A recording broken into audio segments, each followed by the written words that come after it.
All right, guys. So this is part 3 of exposing Berkeley and Crissy Field. This episode is going to be about what happened at Crissy Field on August 26th in San Francisco.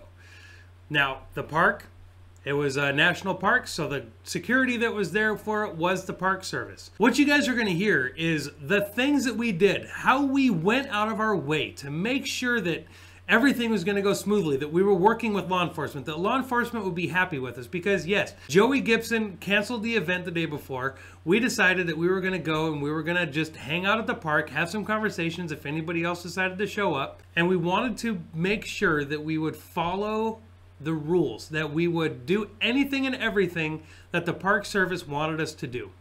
With me talking about this is Francis Marion, the president of American Freedom Keepers. He was also there that day. He was down there with me. We both went up and we talked to law enforcement. We planned everything out.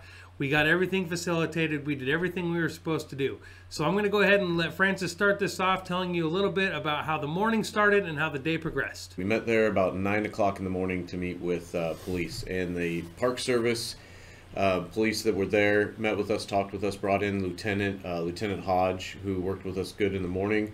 We let them know who we were, what we were there to try and accomplish, and how we would work with them best to make sure everything stayed safe. We left. We got back to Crissy Field, I would say about 11:30 or so. A few people out there and had some conversations, had some good time, met with the police, some good calm time, no violence there. And towards the end of the day when we were there, about 4 hours or so into it, we were stopped. We were waiting to leave. We were stopped by the car and waiting to get exit through police. And the video that you'll see is towards the end of that, and what happens as the police start to disperse the crowd as we're patiently waiting, as ordered, behind police lines, waiting to just leave the area. Yeah, pretty much just like Francis said. We were trying to get out of there. Everybody else already left the park. The Park Service guys escorted Joey Gibson out, escorted a few other people out after Antifa showed up. We were already on our way out, but where it happened to be that we parked was inside of a dead-end area, dead-end road, where the only exit was through Antifa. So the Park Service guys told us to stop. So it's not like where you're going to see in this video, we're all just hanging out recording. We didn't have a choice. We were ordered to sit there and wait. So after you see this video, you will definitely understand our frustration.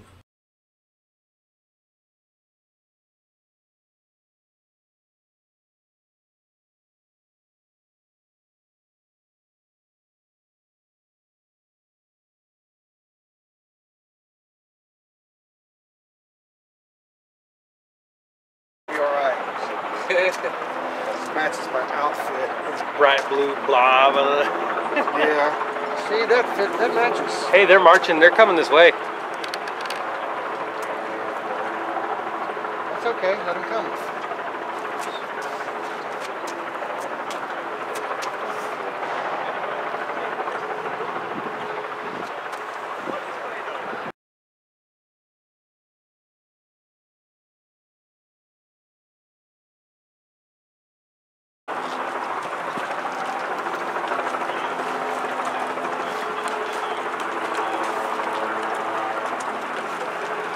Guys, we can't leave. Because I'll bet you money the second we start rolling, they're all going to hit the road. They got their Halo machines. Yep. My question is why all these things come over here?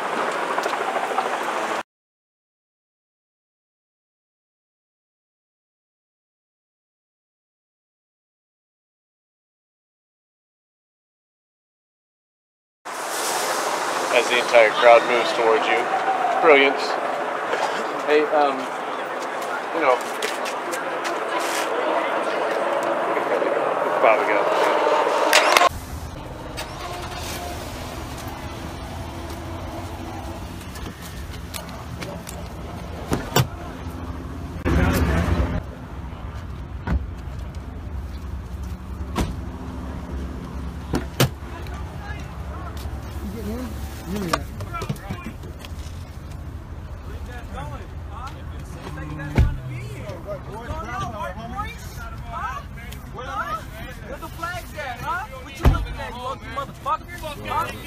Close the door.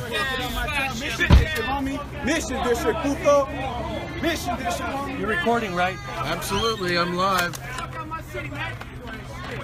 Roll your window. Hey, what? You wanna hop out, homie? Hop out, puto.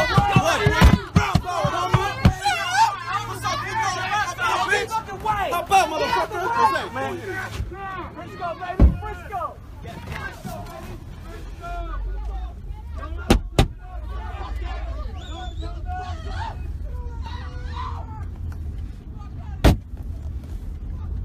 Throwing rocks? Yeah. No, that was a. That was a rock.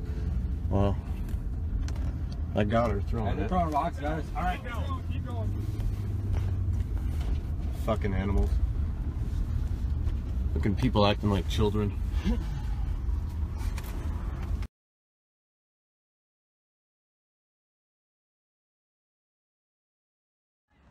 Okay, here's these counter protesters. Where you guys going? Huh? You guys want to be here? What's going on, white boys? Huh?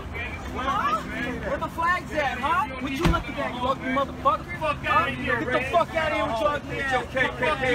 Bitch ass. Get the fuck out of my city, man. Get the fuck out of my city, man. I know you ain't going there. Get the fuck out of my city, man. You ain't shit. Get the fuck out of my city. Go home, puto. Need Frisco. Get up here to Frisco.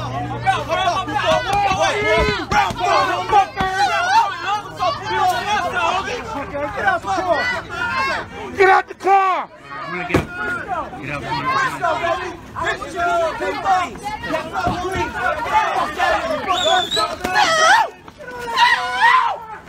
The fuck out of here! So there they go.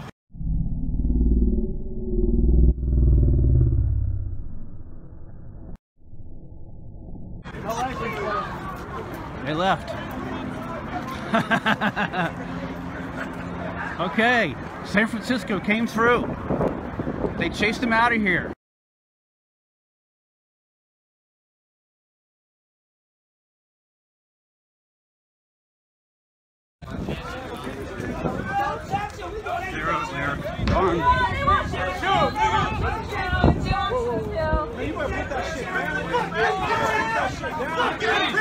Back up! Fuck you, pig! Fuck you! Fuck you!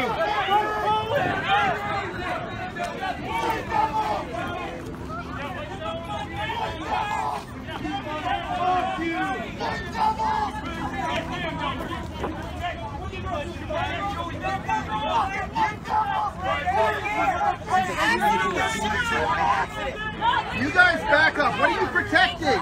What are you doing other than intimidating people? You guys back up. There's lots of room behind you. We have no weapons. You're not being threatened. Why are you Fuck standing out up? my city! You ain't the fucking police. Get the fuck out of here. You better watch your back. These guys clearly have guns. Yo, get your boy! Get your boy! Seriously, you guys are people! My people, the fuck is going on? Get the fuck out of here! Look at this! Watch your backs! Look out! Watch your back. Fuck the cops! Bunch of pussies. Cops and Klan go hand in hand! Cops and Klan go hand in hand! Cops and Klan go hand in hand! Look at this guy right here! Look at this guy right here! He's confused! Cops and Klan go hand in hand! He's confused! Let's go! My people! You guys got anything, please? I'm asking you, please! Your phone call's not working. Move it down! Move it down! Move it down! Hey, yo, these two escalators are here. We did everything. Come out of here. Hey, atheist motherfucker. Atheist motherfucker. We literally did every single thing they asked of us to do. As soon as it started getting hairy, as soon as there were too many people, as soon as it started getting a little confrontational, we all left. We rounded everybody up, we loaded up, and we went. Now, we ended up being parked way in the back, so we had nowhere to go. Antifa was over there, BAM was over there, Black Lives Matter, the whole contingent was blocking our exit, as you guys saw from the close-ups and the speed reels. So What did we do? We did everything they wanted. We did everything that they asked, but yet they allowed our vehicle to get attacked. They didn't do anything. They blocked our retreat. They didn't have cars. Were they going to run after us? Why would they block them from following us? That was pointless. Absolutely stupid. And then they allowed the people, because they were sitting there watching the whole time, they allowed the people to throw things and go up and confront them. How come they're not being arrested? How come those people were not arrested? There were crimes being committed. They watched it happen. What country do we live in that these people are allowed to continue to assault people, to damage property, and get away with it? We have laws. Just because there's a whole group of them, you're not going to do your job? When Robert says that we did everything that we were asked, we went above and beyond. We met with them ahead of time. We told them what we were there to do. The Lieutenant Hodge actually came and witnessed us sitting on the grass, talking with several people, said how he appreciated seeing the conversation and everything that was going on. Again, like Robert said, when things started to get a little bit out of hand, a little too many people to be able to control, I personally went up to the lieutenant and said, we see where things are going. We're going to make it easy on you, and we're going to get out of your way. And we rounded up everybody that was with us, with our group, and started to head to the cars. So why this continues to be allowed in some cities while not allowed in others, where it's just acceptable to allow these groups of anarchists to wreak havoc, cause destruction, intimidate, threaten people, be violent, and again, nothing happens. The police saw us there. They knew that we were there. For them to stand down, even for that moment, there was only one protection that they were doing, and that was for themselves. They weren't even paying attention enough as the car left to even notice what was going on until we were past, and poof, plenty of them show up. You saw the police in riot gear. You saw the Park Service police with long guns and arms. They could have easily stepped out in the street, and just their mere presence would likely have prevented the attack on the vehicle, and next time could be an attack on people. We don't start to put pressure on our local politicians to allow their police officers to protect and serve and to honor their oath and duty to the Constitution, then this isn't going to stop. The longer that groups are allowed to wreak anarchy and havoc and cause violence and destruction with no response from police, with no jail sentences, they're arrested and released, this is going to continue to get worse and worse. And ultimately, those police officers and those police departments have a duty. They have an oath to the Constitution that they all swore. And we need to start putting the pressure on the politicians to allow these police officers to do their job, protect and serve. Francis is 100% correct. They need to be able to do their job, to protect and serve. But you know what? Some people have even suggested that officers need to start going as far as, you know what? Just because you're given an unconstitutional and unlawful order, you need to do it again. But guess what, people? These guys aren't going to be able to jump out of ranks and do their job, the job that we, the people, have decided that this is their job. These are the laws that they must enforce. Unless we start backing them up, unless we start standing up against the politicians, against the people who give them these orders. The mayor sat there the other day and he made this big hubbub about how the police pulled out and he was super proud of it and it was a great call, while other people were getting assaulted. Police stood by and watched people get assaulted. That is a dereliction of duty, and officers need to start standing up to those in charge. But again, guys, they can't do it without our help. They cannot do it unless the truth starts getting exposed. I don't want to sit here and say that the officers at the Park Service or the officers in Berkeley are bad guys, because they signed up to do a job. They're not being allowed to do their job. So it is on us to share this video, to share the truth, to get the truth out there so that we can make a difference.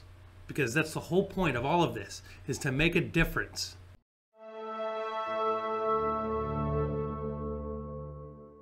Free thought for free people.